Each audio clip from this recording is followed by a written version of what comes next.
Hello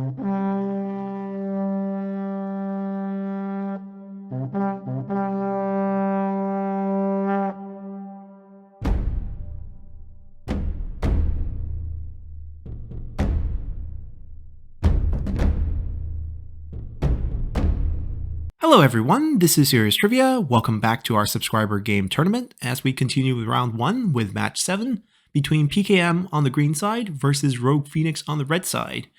And taking a look at the army compositions for PKM, we have Cao Cao, Yuan Shao, and Wei Yan. So looking at the lore aspect, Cao Cao and Yuan Shao were good friends before the Battle of Guanzhou, so it's not surprising to see them in the same army. Wei Yan was a conscript that eventually rose his way to become a general under Liu Bei. So perhaps he's a conscript currently under Yuan Shao or Cao Cao, as he was from the north of the Jin province, so it's not a surprise to see him here.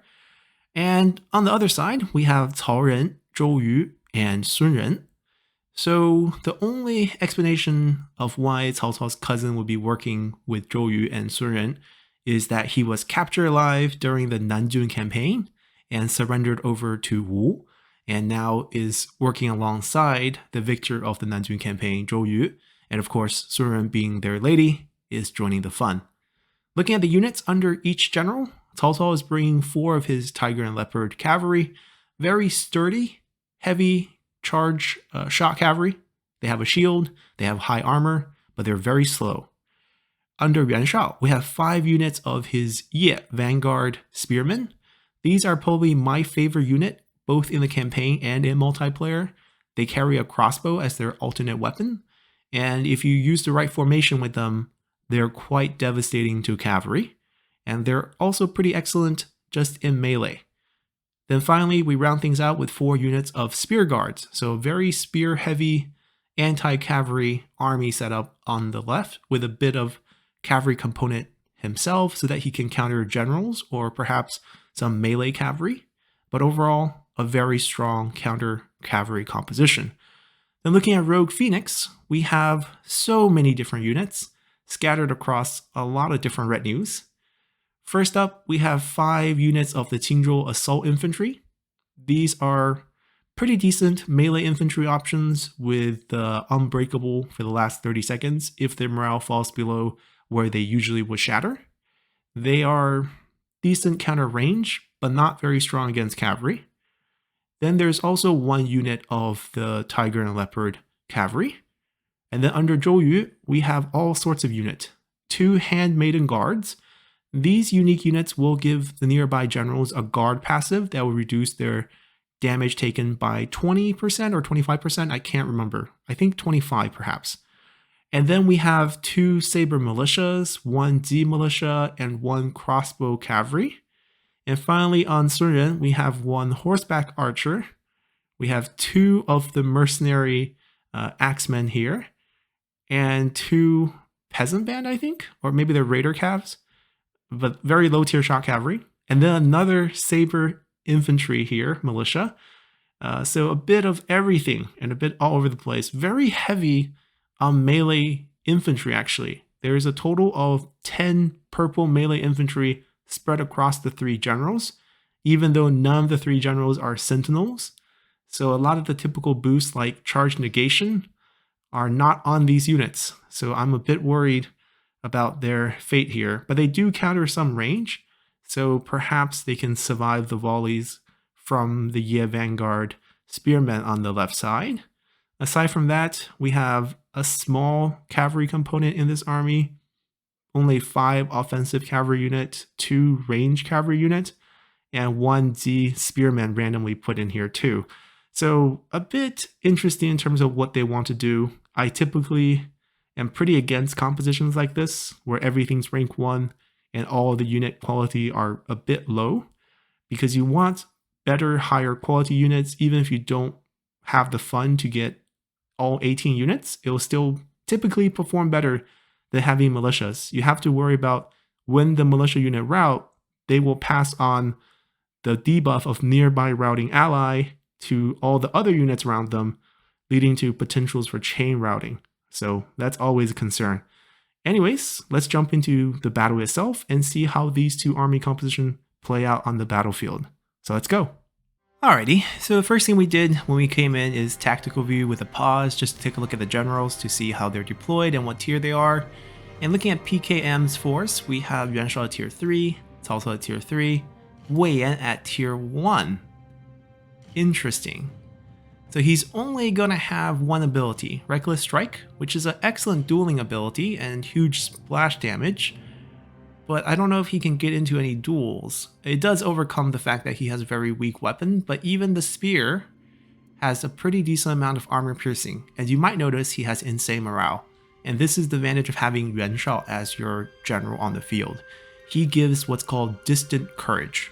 This is the hard counter to most morale compositions if you're trying to debuff morale as your strategy.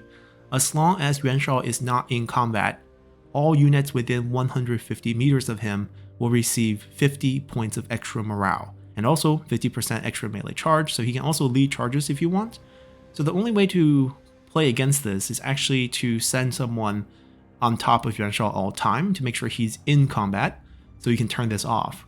Or else pretty much all units are unbreakable in essence around Yuan Shao here, including generals that are getting massive boosts. Of course, there's other boosts in place. Cao Cao also has Nature's Ally, so 10 more morale plus a little bit of speed. Commanders are potentially quite strong, especially commanders with unique abilities such as Distant Courage. Now looking at our RoguePho3nix side on the red, Zhou Yu is rank 3, Cao Ren is rank 3 as well, and Sun Ren is also rank 3, so no surprises here. We do have a little bit of Vanguard deployment with the Horse Cavalry, 1 crossbow, 1 archer. I guess the archer is here for fire arrows, are up in the front here. And right off the bat, I mean instantly, pretty much the first second of deployment, we have some commands for the cavalry to run this way. Now, I don't believe these units are visible.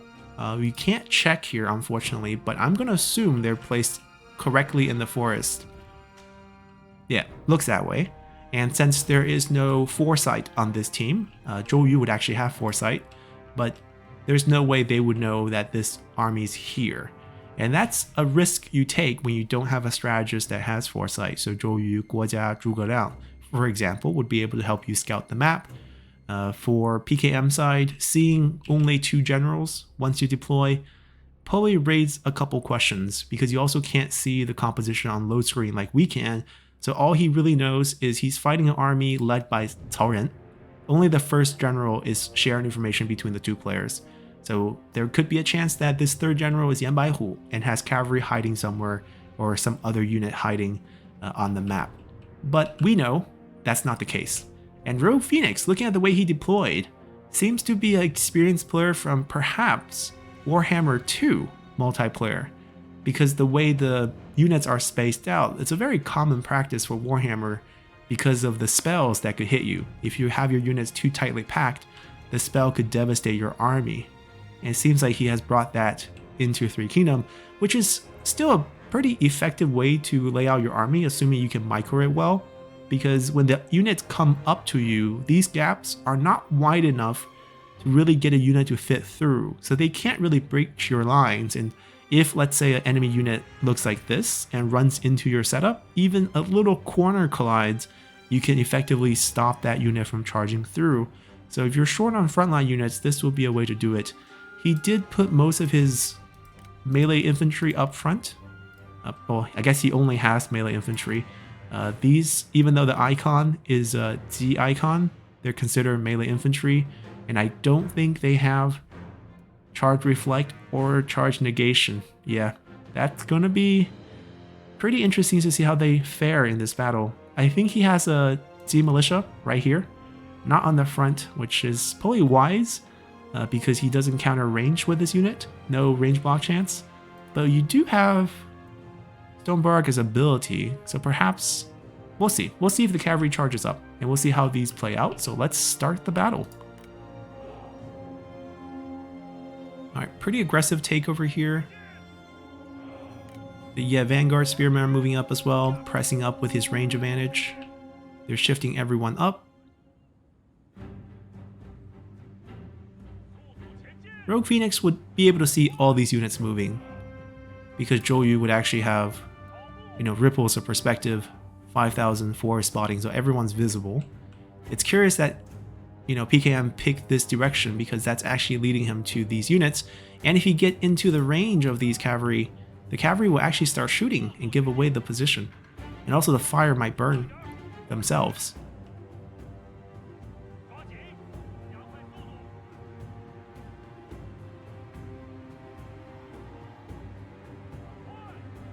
You can kind of see he's splitting his army up a little. No, he's maintaining the same setup. He's just moving everything up forward. Wei Yan is venturing alone towards the enemy.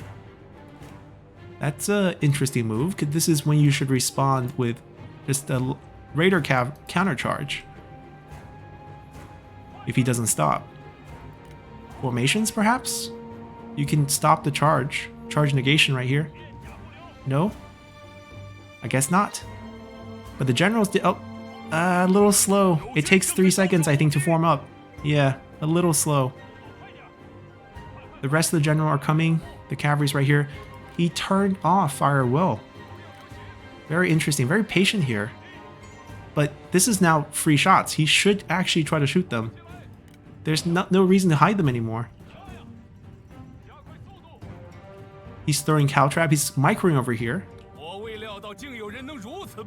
The generals are just fighting here. 2v3 though, with the cavalry's incoming. Okay, Sun Yan's coming in to join the fight.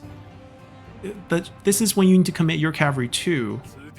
Or else, I don't think Cao Ren being a commander and Zhou Yu being a strategist will do, as well against these three here. The cavalries are coming. Okay, a little bit delayed, especially the, handmade guards are designed to provide that damage resistance, 25% as I remembered, for the nearby generals. You must get them up close. It's only 35-meter range. Yeah, not moving these up is a big mistake. And Sun Yan's just stranded over here. He's getting soloed by, Tiger and Leopard plus a general. Yeah, handmade guard not doing their thing. These crossbowmen are now in range to fire the crossbow. We got some smoke screen action, okay, covering Tiger and Leopard. There's nothing these units can do against spear units. They should all be over here committed to bring down the generals. And then you can use your melee infantry with some axe units. I guess there's no axe, but oh, there's axe. They have the mercenary infantry to go up against spear shield, basically. The spear guard with the shield. But the range cavalry has been found. They did light a little fire, but they weren't able to kite.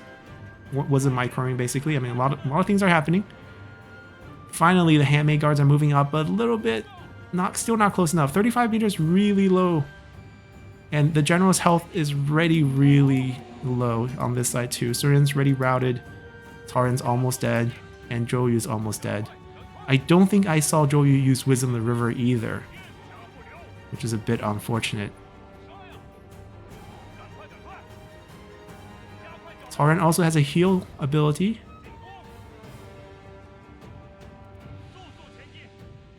But yeah, these shock cavalry have no purpose on this side. They should all be thrown over here. He's now committing the infantry over. Okay. The heal is kicking in. He finally used it. And looks like Wei Yan's gonna go down. Now there is a lot of units for RoguePho3nix right here. Maybe he can bring down both Wei Yan and Yuan Shao. That would be a huge win when Cao Cao's away. See, that volley did not help. That was actually a lot of friendly fire. The cavalry are back, but if everyone commits in here, the charge of the cavalry is on, I believe, either the cavalry or the general. He's using the cavalry to save time to protect the generals. Okay. He got a charge command on the routing unit so they can charge away. But most likely these cavalry will die. Cao Ren died. Cao Ren got charged by the cavalry. You can see PKM trying to peel his cavalry away, which is usually pretty dangerous because when you're peeling like that, they're trying to disengage. They'll actually take a lot of damage. But they did their job. They pulled out the generals and they killed Cao Ren. Sun Yan's ready on the run. Zhou Yu's about to go. On this side is just the vanguard unit creeping up with their range. There's no range on these armies.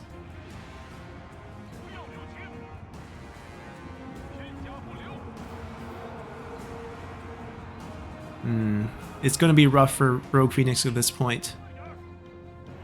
He still has this cavalry that he didn't use the entire battle. So he did not use any of his cavalry to help his generals in the beginning. Especially bringing handmade guards and not having them next to your generals is just very foolish. Didn't countercharge with his cavalry. So now even though PKM's generals are all about half health, he's already done his job. Right? Killed off 2 of the combat ready generals. Zhou almost dead. And now he can just slowly close them in. Oh, is that a square formation I see? Yes, this is the way to use your Ye Vanguard spearmen.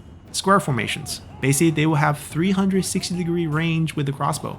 Sure, only 1/4 the unit will be shooting at one time, but there will be overlaps, right? The range will be kind of a cone shape, and for each area, there is an intersection on the cone, and you'll be able to basically limit cavalry movement, as you can see.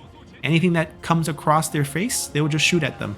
Crossbow with very high armor piercing damage, and it really limits what cavalry can do. You can't charge them, because in square, they have, well, they're spear units. There's charge reflect on their ability. They're braced.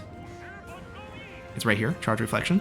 So you can't really charge them. And if you keep your distance, you get shot because the crossbow range is decently high at 160. It's not the 250 or 220. They have a very limited crossbow range to make things a bit fair. But it still makes it very difficult to approach them. What RoguePho3nix needs to do, Zhou died, is, well, before the generals all died, but even now, he needs to commit his melee infantry at these squares. He needs to engage them in combat. Because you can't just keep running away. Right? You're getting encircled. Without generals, this one's going to be rough.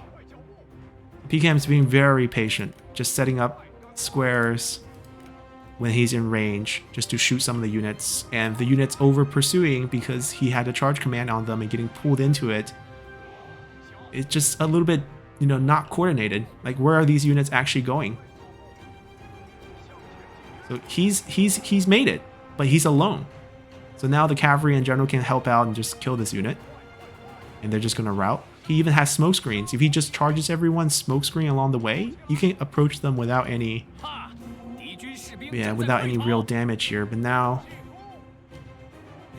I don't think there's any hope, actually. It's going to be a slow death. I don't understand what they're doing. They're not pursuing anyone. There's no one here. But where are they trying to pull to? Like, what are these units trying to do?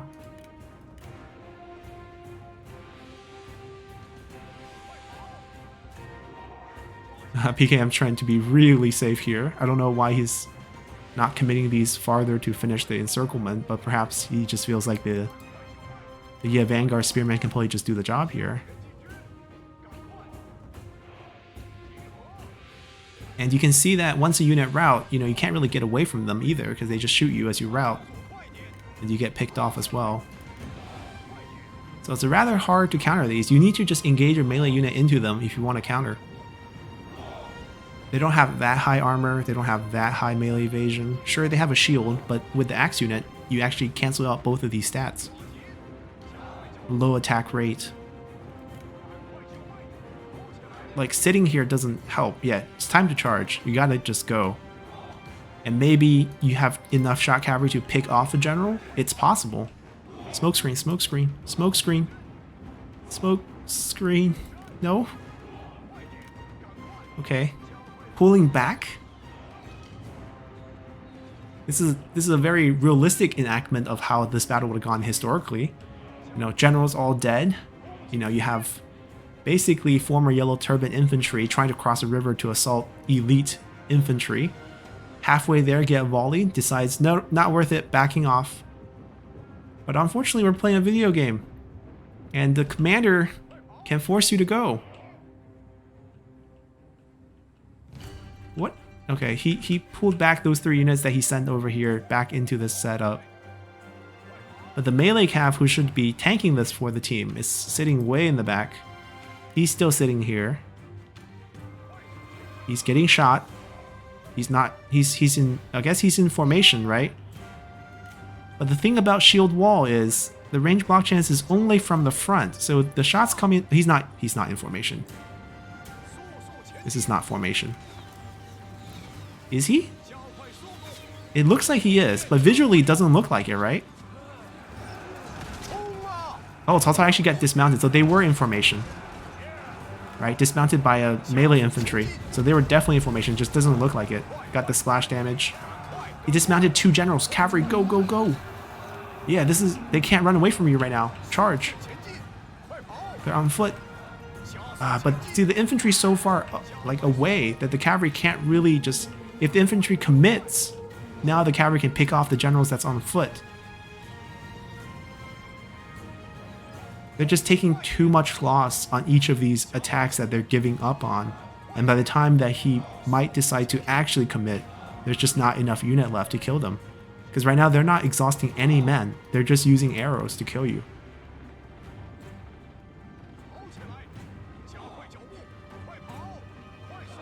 But that deceptive shield wall bait did dismount 2 of the generals, so maybe there's a little hope. He still has a full unit of Tiger and Leopard that's not being committed. These outrange them.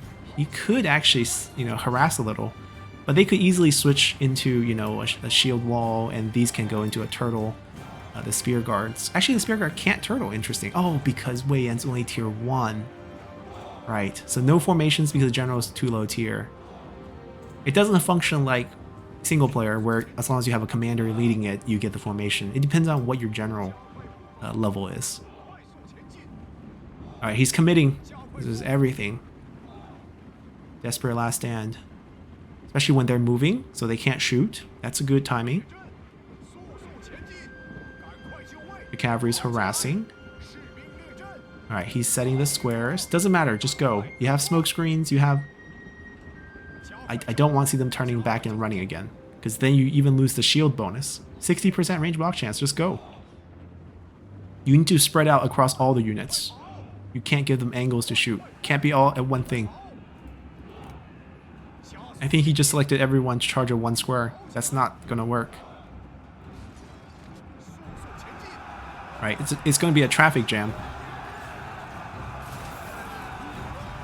He's commit to, yes, okay, he's spreading out now. That's good.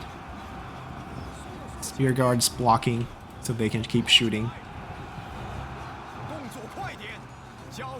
You can see the setup. It's crossbow units, shield unit. This is a great formation. Look at that. Now, granted, I think the square formation works better the bigger the unit size is, actually, because the outer ring is always going to be 1 shield thick. But as long as there's no unit up close, they won't, I mean, they bring out their crossbow even now, but they're switching now. So once you engage them, no one's going to be shooting. So you just need to throw a unit at them to stop them from firing. It can't be cavalry. It had to be the infantry. Where are the cavalry? Okay, they're flanking. They made it. Can they target the generals? You need to get someone on top of Yuan Shao, or else none of these units will ever rout. You just need to be in combat. Someone just need to get to him, or else your units are going to actually rout first. No one ever broke through on this side. These units are still not being utilized. They really should have charged in first, just to tank the shots. Right, good protection. He had the spear guards ready. He's keeping Yuan Shao in combat though, so you can see the morale difference went from 121 to 47. So there's some hope, maybe.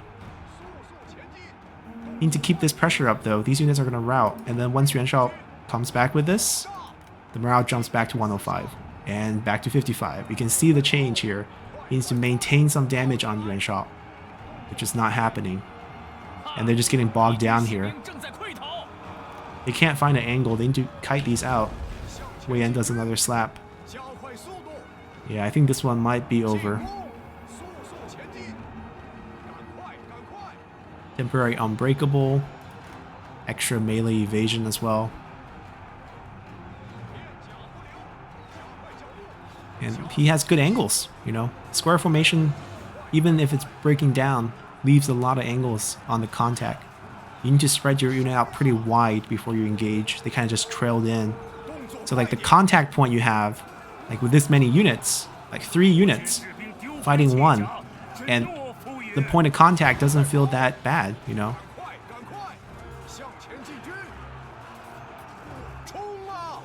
PKM should not be using Yuan Shao like this. He's just sit here and guarantee win. He doesn't need to be in combat. But at this point, with the unit advantage, it should be fine. He can even commit these up from melee. There's not a lot of angles left. And this unit broke already, so they can shoot now. They can move these two close. There we go, perfect.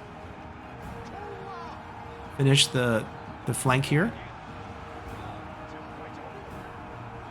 I think PKM's strategy with Wei Yan is just have him use his health to slap down the ground a couple times. Even if he goes down with basically low weapon damage, the amount of damage from Reckless Strike is going to carry it through. And, you know, it's a debuff on top of the damage. Even though the splash radius is not like a full circle, you apply the melee evasion and the armor decrease on the unit you hit, and then your units will have an easier time killing them. Yeah, you can see the difference. If Yuan Shao is not nearby giving morale, a lot of these units would have broken already. But because he's on the field and not being harassed, it's rather difficult. And these units pretty much going to have a 20-second misplaced devotion before going down.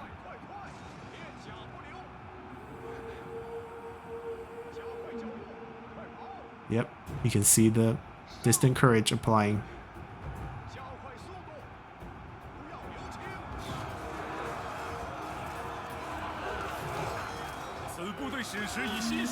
And sadly, we're gonna see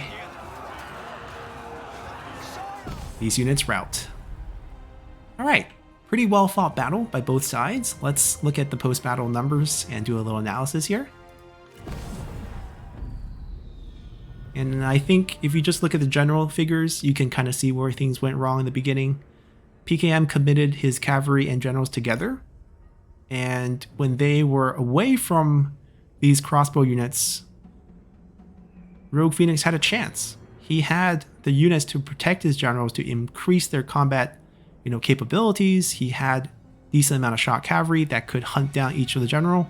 The general on this side, aside from Reckless Strike, has no AoE clear. Both of these generals have no offensive abilities, so easily could have caught them off guard or damaged them. The rest of the units, not only were they kind of all over the place in terms of recruitment, they weren't being utilized in unison. Once the general went down, even though the situation was grim, the only hope he had was when he caught Cao Cao and Yuan Shao dismounted after charging into one of the mercenary infantry in shield wall formation. And he still had I think he had 4 cavalry units at that time, and they charged. But all the infantry were so far back behind, once he charged those cavalry out into the open, he realized he was getting shot, and he can't stop the shots, so he pulled back, which meant they got shot more as they retreated. So they just took waves and waves of damage as he was hesitant to engage, and in the end, slowly got choked out by this army. So, pretty well fought battle by both sides. Congratulations to PKM for moving on to round 2, and thanks to RoguePho3nix for participating in the tournament. And we'll be moving on to our next match. So until then, bye!